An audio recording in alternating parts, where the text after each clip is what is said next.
बिस्मिल्लाहिर्रहमानिर्रहीम अस्सलामु अलैकुम रहमतुल्लाह। चीफ इलेक्शन कमिश्नर इस टाइम सबसे ज़्यादा परेशान है। देखें, चीफ इलेक्शन कमिश्नर जिस तरीके से आया, जिस तरीके से उसने लॉबिंग की, जिस तरीके से चीफ इलेक्शन कमिश्नर को लगाया गया, ये भी जनरल बाजवा का एक बहुत बड़ा ऐसा कदम था जिसकी वजह से मुल्क को बड़ा नुकसान हुआ।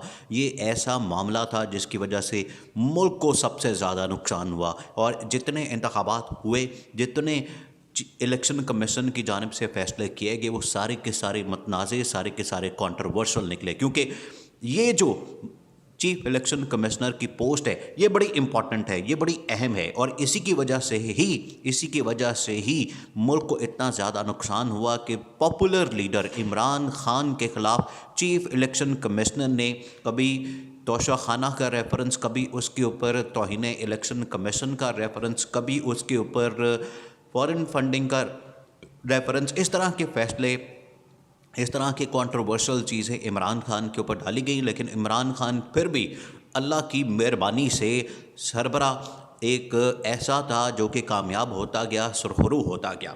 अब ये जो इमरान खान बात करता है चीफ इलेक्शन कमिश्नर से मुतल्लिक, वो पहले आप समझें, उसको पहले आपने समझना है।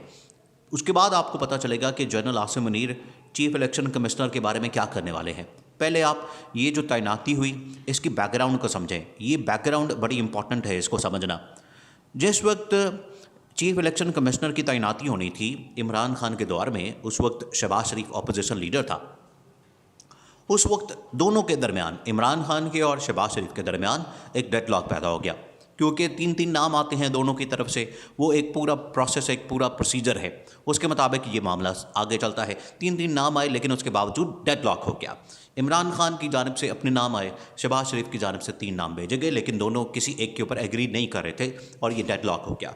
डेडलॉक होने के बाद आखिरकार ये मामला चला गया आगे मज़ीद, लेकिन मसला हल नहीं हो रहा था। उस दौर में जब जनरल बाजवा बरसर इक़्तिदार थे, आर्मी चीफ थे, तो उनकी जानिब से, देखिए, ये जो चीफ इलेक्शन कमिश्नर आजकल बैठा हुआ है सुल्तान राजा, ये उस वक्त सिकंदर सुल्तान राजा, ये उस वक्त लॉबिंग कर रहा था और इसने जनरल बाजवा के थ्रू अपना नाम भिजवाया ताकि मुझे चीफ इलेक्शन कमिश्नर लगाया जाए।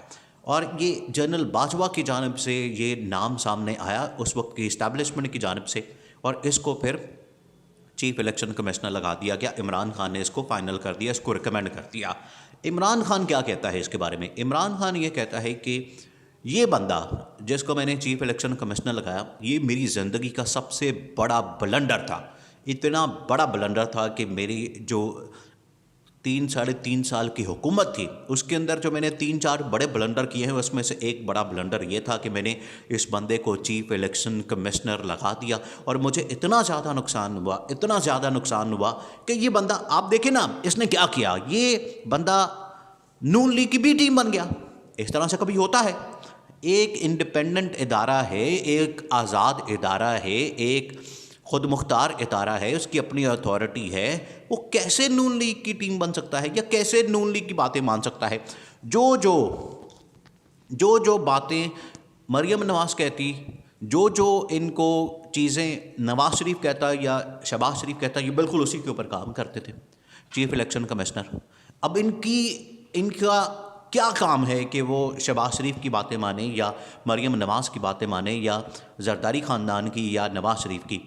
ये एक इंडिपेंडेंट आदमी है, जिसकी वजह से फिर इसका मतलब है कि ये पूरा का पूरा इदारा, जिसका सरबराह ही कॉम्प्रोमाइज़ हो जाए, तो इसका मतलब है पूरा इदारा कॉम्प्रोमाइज़ हो गया। कॉम्प्रोमाइज़ होने के बाद, समझौता करने के बाद, ब्लैकमेल होने के बाद, देखिए, ये शरीफ ख़ानदान का तो पुराना काम है, ब्लैकमेलिंग करते हैं। ब्लैकमेलिंग में इनसे कोई नहीं जीत सकता जिस तरीके से ये लोग ब्लैकमेल करते हैं। ब्लैकमेलिंग से इन्होंने क्या किया कि इन्होंने चीफ इलेक्शन कमिश्नर से अपनी मर्ज़ी के फ़ैसले निकलवाए, अपनी मर्ज़ी के उससे फ़ैसले करवाए।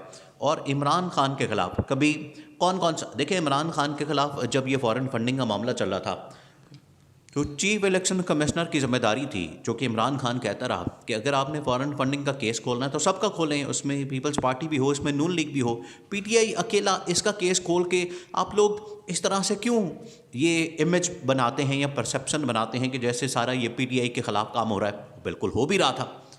अब और ये चीज़ साबित हो गई। अब चीफ इलेक्शन कमिश्नर ने पीटीआई की फॉरेन फंडिंग खोल दी और नून लीग की छोड़ दी, पीपल्स पार्टी की छोड़ दी। सिर्फ पीटीआई की फॉरेन फंडिंग खोल के उसके खिलाफ फैसला दे दिया। तो ये मिली भगत, ये मिल मिला के मुकमका करके नून लीग वालों के साथ। अब जैसे ही ये फैसला आया तो इमरान खान को उड़ाने की कोशिश की गई, पार्टी को उड़ाने की कोशिश की गई, लेकिन फिर वही हुआ। एक अल्लाह का फैसला होता है, एक तो यहाँ जो बैठे लोग हैं उनका फैसला होता है, एक ऊपर वाले का फैसला होता है। आखिरकार फिर वही हुआ जो ऊपर वाले का फैसला था, जो ऊपर वाले का प्लान था, वो नाकाम हुए। फॉरेन फंडिंग वाले सारे केसेस नाकाम हुए, चीफ इलेक्शन कमिश्नर के सारे फैसले नाकाम हुए, और इस्लामाबाद हाई कोर्ट ने उस वक्त चीफ जस्टिस अतर मिनला थे इस्लामाबाद हाई कोर्ट के चीफ जस्टिस, उसने फैसलों को उड़ा दिया और क्लीन चिट मिल गई इमरान खान को। तो क्या फ़ायदा हुआ? अब जनरल आसिम मुनीर के सामने ये सबसे बड़ा टास्क है कि ये जो बंदा, ये जो जनरल बाजवा के दौर में लाया गया बंदा, जनरल बाजवा के दौर में इसको अपॉइंट किया गया, इसको बिठाया गया सिर्फ इस मकसद के लिए कि अब शहबाज शरीफ या इमरान खान के दरमियान एक डेडलॉक हो गया, तो इस बंदे को ला के बिठा देते हैं। लेकिन इसने क्या किया? इसने अपनी मर्जी के फैसले या किसी के कहने पर ये सारे फैसले किए। वो किसके कहने पर, ये आज सारा खुलकर सामने आ रहा है। अब जनरल आसिम मुनीर ने इस बंदे को फारिग करना है, जहाँ पर शहबाज शरीफ को फारिग करना है, राना सनाउल्लाह को, पूरी हुकूमत को, जरदारी ख़ानदान को, शरीफ ख़ानदान को, वहीं पर चीफ इलेक्शन कमिश्नर को भी फारिग करना है, क्योंकि ये बंदा इमरान खान के ख़िलाफ़ फ़ैसले देता रहा। इस बंदे ने इमरान खान के ख़िलाफ़ सारे फ़ैसले दिए और जानबूझकर इसने फ़ैसले दिए, क्योंकि ये चाहता था कि जो पीटीआई है, और इससे करवाए जा रहे थे फैसले, ये आप जहन में रखें, इससे करवाए जा रहे थे फैसले, नून लीग वाले इससे करवा रहे थे फैसले, ताकि पीटीआई को माइनस किया जाए, पूरी की पूरी पार्टी को फारिग किया जाए, इमरान खान को फारिग किया जाए, माइनस किया जाए। लेकिन ये हो नहीं सका, ये पॉसिबल ही नहीं हो सका। आज सबसे ज़्यादा पॉपुलर कौन है? इमरान खान। आज सबसे ज़्यादा पॉपुलैरिटी किसकी है? इमरान खान की। आज हर जगह पर किस हुकूमत की तारीफ़ होती है? इमरान खान की हुकूमत की, क्योंकि इमरान खान की हुकूमत में जो खुशहाली थी, आवाम को जो रिलीफ मिलता था, महंगाई बिल्कुल कम थी। लेकिन आज जो अजाब नाज़िल हुआ है बिजली के बिलों का, महंगाई का, ये इसकी वजह से आवाम भी इनसे तंग है। इसी वजह से अवामी जो मैंडेट है वो इमरान खान को सपोर्ट करता है, इमरान खान के साथ है। और ये जनरल आसिम मुनीर ने अब ये पहला फ़ैसला करना है, और ये तगड़ा फ़ैसला करना है, क्योंकि ये देखें आगे इलेक्शन के लिए भी बड़ा ज़रूरी है। ये जितना बंदा इस टाइम चीफ इलेक्शन कमिश्नर मतनाज़ी हो गया, आगे इलेक्शन के लिए इस बंदे को हटाना, नया बंदा लाना बड़ा ज़रूरी है, क्योंकि इस बंदे के होते हुए कोई भी इलेक्शन को एक्सेप्ट नहीं करेगा। बाकी तो अगर कर लें उनके साथ, तो ये मिल मिला के कोई मैनिपुलेशन कर लें, पीटीआई नहीं इसको मानेगी, इमरान खान नहीं इसको मानेगा। इस वजह से इस बंदे को हटाना आखिरी फ़ैसला है, इस बंदे को हटाना बड़ा ज़रूरी है। इस बंदे को हटा के ऐसा बंदा लाया जाए जो कि इंडिपेंडेंट हो, जिसके ऊपर कोई दाग ना हो, जो इंडिपेंडेंट फ़ैसले करने वाला आदमी हो, ताकि जो आगे इलेक्शन होने हैं, आगे जो इंतखाबात होने हैं, उसके ऊपर कोई बंदा सवाल ना उठा सके। और ये जनरल आसिम मुनीर ने चार्ज संभाल लिया है, तो ये काम भी हर सूरत में करना ही करना है।